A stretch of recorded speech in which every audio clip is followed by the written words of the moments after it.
बड़ा सरल था, इतना सरल था महाराज कि केवल खाता था और सो जाता था, खाता था और सो जाता था, खाता था और सो जाता था।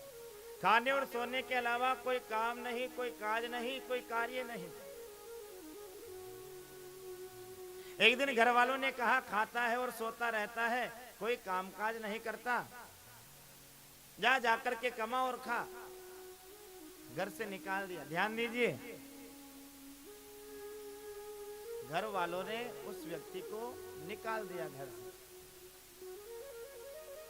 अब महाराज खा खा करके उसका पेट बहुत मोटा हो गया था और आलसी भी बहुत हो गया था। अब मोटा पेट लेकर के जब बाजार में जा रहा था, जब मार्ग से निकल रहा था, तो एक संतों का आश्रम दिखा। ध्यान दीजिए, बड़ी सुंदर कथा है, ध्यान दीजिए। जब मार्ग से निकल रहा था तो एक संतों का आश्रम दिखा और आश्रम के दरवाजे पर 4-5 संत खड़े हुए थे और उन संतों के पेट मोटे मोटे थे।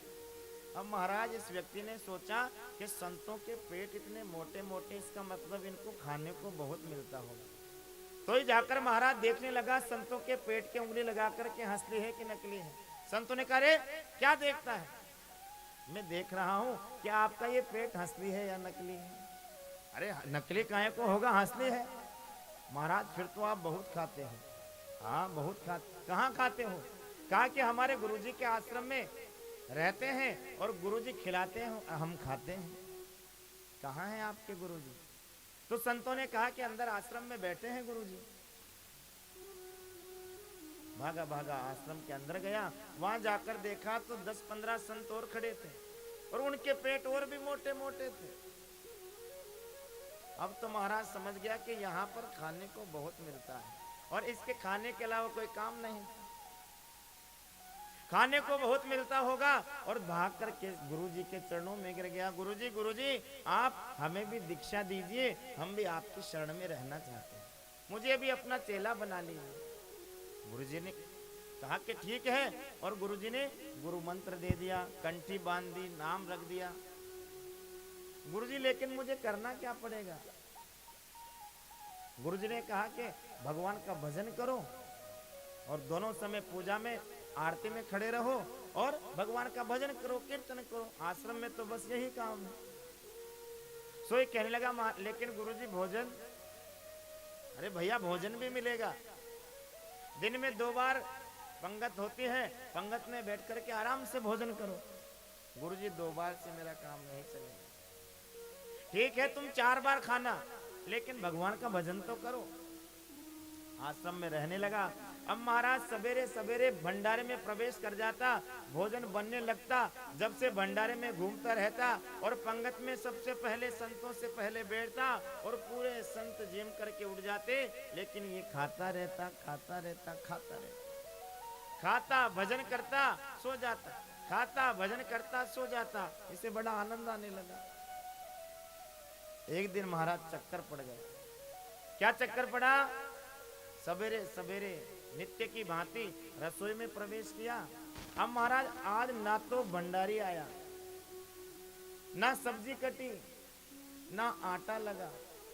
6 बज गए, 7 बज गए, 8 बज गए, लेकिन ना चूल्हा जल रहा है, ना आटा लग रहा है। 9 बज गए, 10 बज गए, सब्र का पारा टूटने लगा और भागा भागा गुरुजी के पास गया। गुरुजी गुरुजी आज क्या चक्कर है?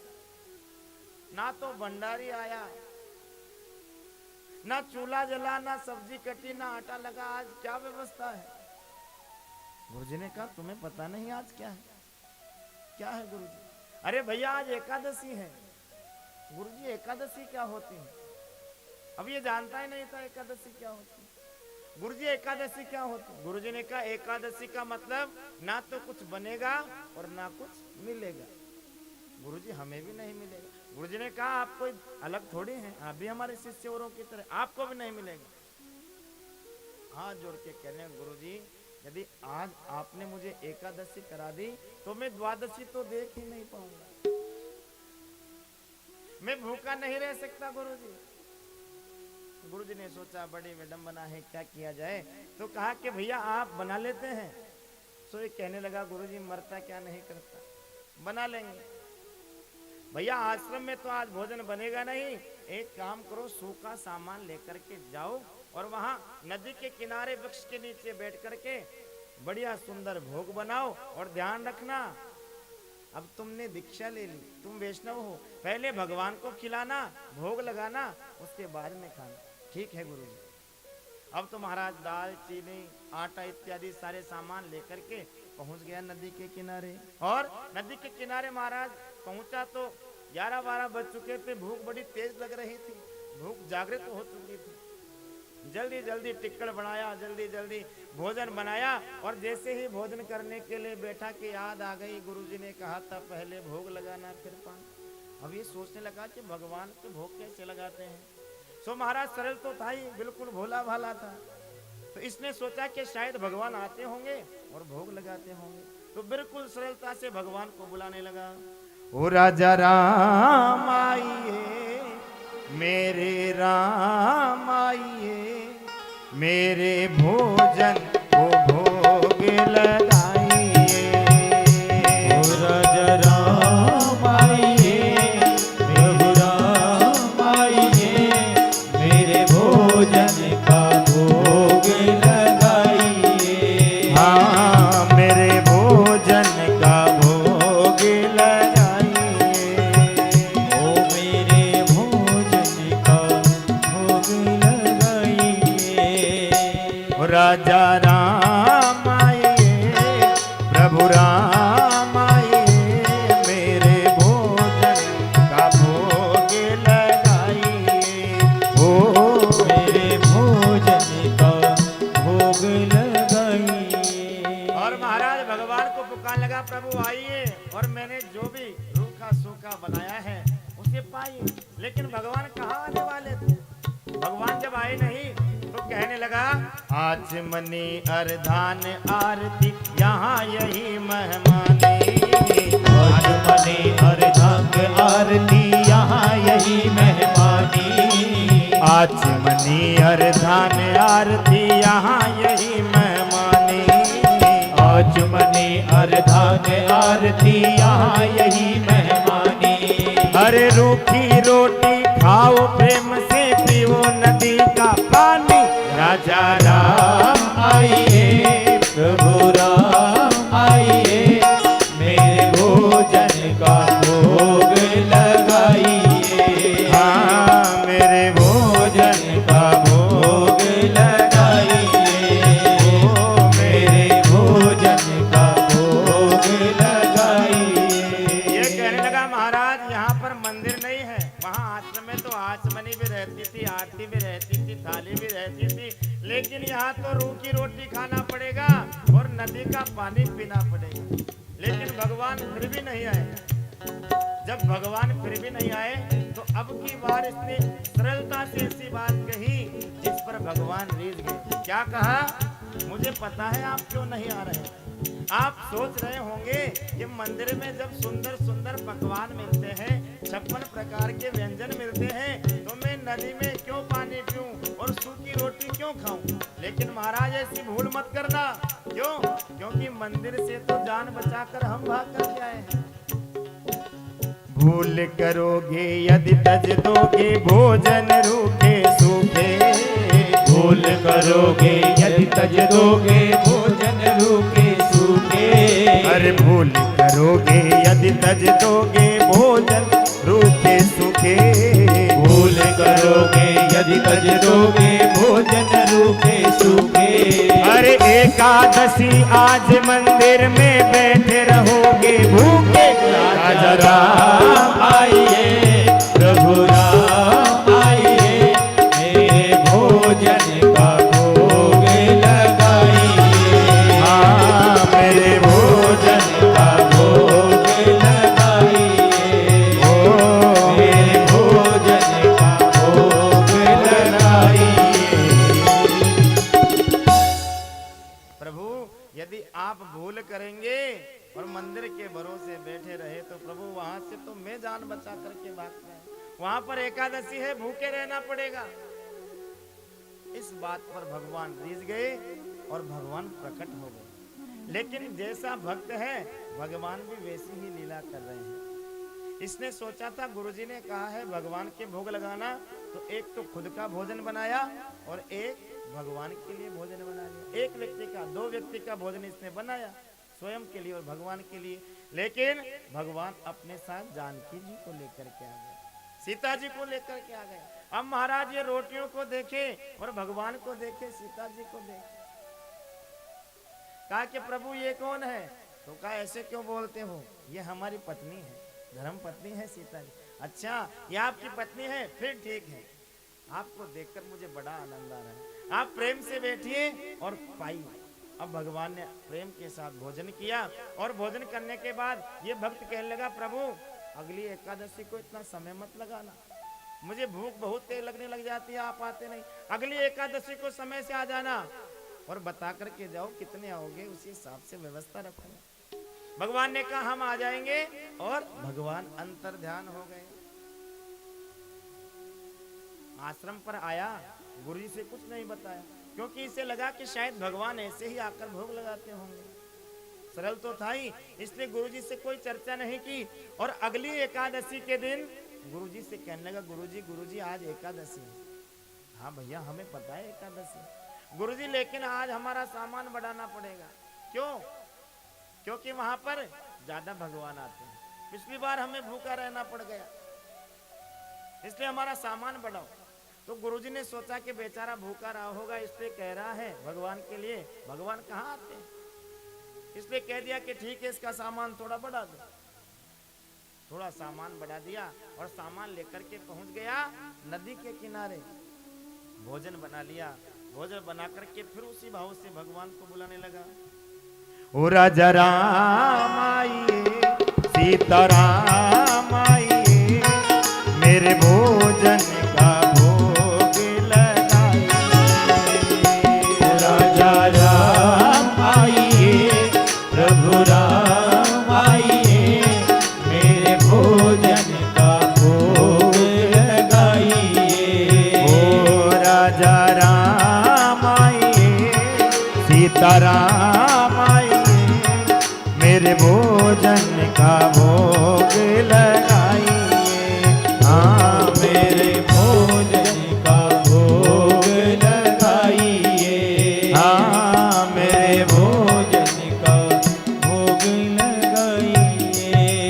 और जैसे ही भगवान को पुकारा कि भगवान प्रकट हो गए, लेकिन आज भगवान ने क्या कौतुक किया कि राम वाम दिशि जान की लखन दाहिनी ओर। आज भगवान सीता जी को तो साथ लेकर के आए, लेकिन अपने साथ में लक्ष्मण जी को भी लेकर के पधारे हैं। एक तरफ सीता जी, एक तरफ लक्ष्मण जी। अब महाराज भगत रोटियों को देखे, भगवान को देखे, सीता जी को देखे, लक्ष्मण जी को देखे। अरे पहले दो आए थे, एक के लिए कहा, एक गुरुजी ने एक के लिए कहा तो ये दो आ गए। अब मैंने दो की व्यवस्था की तो ये तीन आ गए।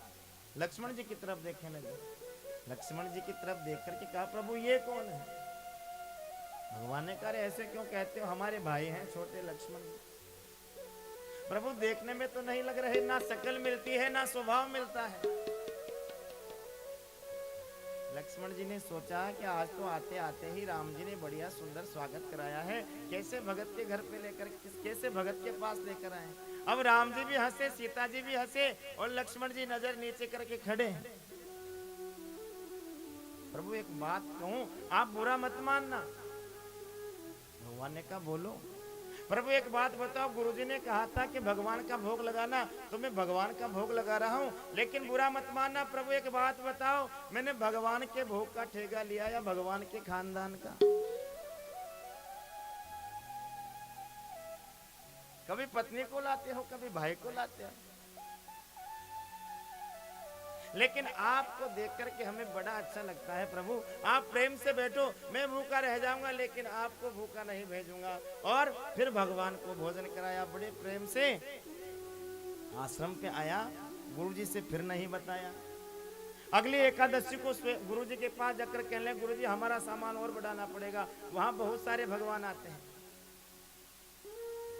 गुरुजी ने सोचा कि शायद ये सामान को बाजार में जाकर बेचता होगा, इसलिए इतना तो ये खा नहीं सकता, इसलिए इसकी परीक्षा लेनी पड़ेगी। और उसे सामान दे दिया और छुपके से गुरुजी भी एक पेड़ के पीछे जाकर खड़े हो गए देखने के लिए कि क्या करता है। अब इस भगत ने आज नदी के किनारे जाकर के पूरा सामान रख लिया, भोजन बनाया नहीं।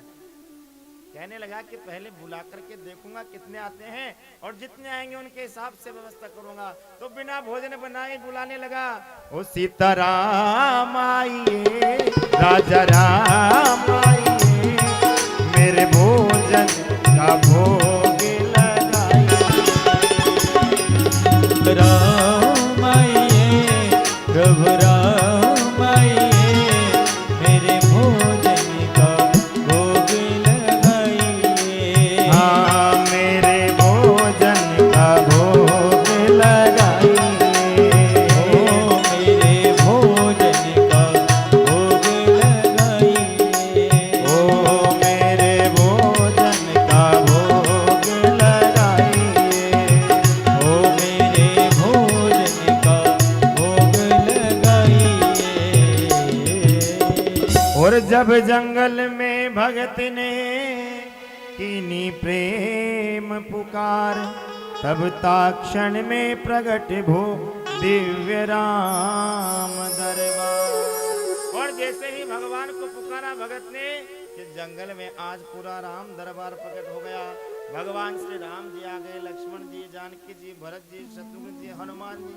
आज महाराज सभी को देख करके भगत चक्कर में पड़ गया कि आज तो पूरे खानदान को लेकर के आए हैं। कहने लगा महाराज स्त्री और पुरुषों की तो बात नहीं, नर नारिन की कौन कहे। हनुमान जी की तरफ इशारा करके कहते हैं कि वानर हो संग लाए, बंदर को भी लेकर के आ गए। महाराज हद कर दिया आपने। अरे स्त्री पुरुषों को ले आते कोई बात नहीं, लेकिन बंदर को साथ लेकर के आए। लेकिन प्रभु आज मैंने भी भोजन बनाया ही नहीं। भगवान ने कहा भोजन नहीं बनाया क्यों? अरे महाराज जब हमें मिलना ही नहीं तो हम बनाए भी क्यों? बार बार हमें बनाना पड़ता है, मिलता कुछ नहीं, इसलिए अब आप ही बनाओ और आप ही पाओ, स्वयं बना करके खाओ। अब महाराज भगवान तो जैसे भक्ति राजी वैसे भगवान राजी हो जाते हैं। सोई महाराज भरत जी से कहा भरत जी व्यवस्था संभालो और भोजन बनाना प्रारंभ करो। अब तो महाराज भोजन बनना प्रारंभ हुआ। श्री भरत जी भंडारे बनाने लगे। श्री भरत जी भंडारे बनाने लगे। श्री भरत जी भंडारे बनाने लगे। श्री भरत जी भंडारे बनाने लगे। चुन के लकड़ी लखन लाल लाने लगे। वो चुन के लकड़ी लखन लाल लाने लगे। पोंछते पोंछ से आंजनीय चौका को, पोंछते पोंछ से आंजनीय चौका को।